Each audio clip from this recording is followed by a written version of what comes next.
በጣም ንጹህ ነው ባክሽ እመቤት ባክሽ ሄይ ስማ የሷንስ ቦርሳ ለምን አልፈተሽክም ምክንያቱም እሷ ስለማትመስል ምን እሷ አትመስልም ማለት ካይምሬ ወጥሻል ያስገባሽ አልችልም ይቅርታ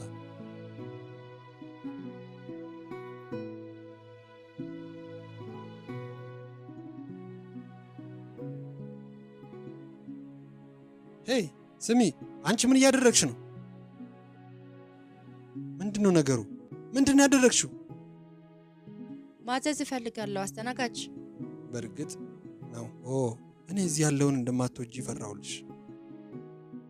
እና ሁሉም የኛ ምግቦች በውስጣቸው ያሳማ ስጋ ስላለባቸው ስለዚህ ደህና ከዛም የምግብ ዝርዝሩን እቀይራለሁ ያንን ማድረግ የሚችለው ሼፍ ብቻ ነው ይፈራ